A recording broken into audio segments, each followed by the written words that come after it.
বিজেপির দ্বিতীয় দফার প্রার্থী তালিকা প্রকাশ পেয়েছে 19শে মার্চ বৃহস্পতিবার। আর সেই প্রার্থী তালিকা অনুযায়ী হাওড়ার উদয়নারায়ণপুরে প্রার্থী হিসেবে প্রভাকর পণ্ডিতের নাম ঘোষণা করেছে। আর নাম ঘোষণার পরই নাভঘরার গৌরীয় মঠে বৃহস্পতিবার সন্ধ্যায় দলীয় কর্মীদের সঙ্গে নিয়ে পুজো দিলেন উদয়নারায়ণপুর কেন্দ্রের বিজেপি প্রার্থী প্রভাকর পণ্ডিত। পুজো দেওয়ার পর প্রার্থীকে মিষ্টিমুখ করিয়ে দেন তার অনুগামীরা। আর পুজো দেওয়ার পর বিজেপি প্রার্থী বলেন, জেলা নেতৃত্বের সঙ্গে কথা বলে খুব শীঘ্রই উদয়নারায়ণপুরবাসীকে সঙ্গে নিয়ে প্রচারে নামবেন তিনি।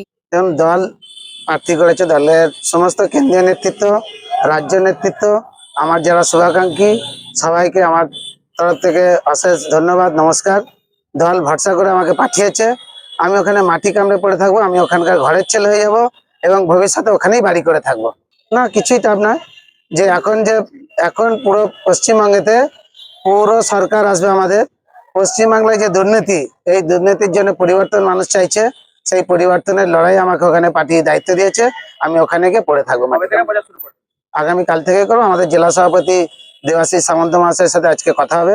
কথা হওয়ার পরে আমি টাইম শিডিউল তৈরি করে ওখানে কাল থেকে দেখুন, পরিবর্তনের ডাক দিয়েছে। মোদিজি বলে গেছেন, যা জানেন, যে আমরা শাসনে চাইছি, আমরা যারা করাপশনে আছে তারা জেলে যাবে এবং আগামী দিন যে পশ্চিমবাংলায় চাকরি, পশ্চিমবাংলায় যে রোজগার, তার পূর্ণ ব্যবস্থা ভারতীয় জনতা পার্টি সরকার আসবে, ওনারা করবেন।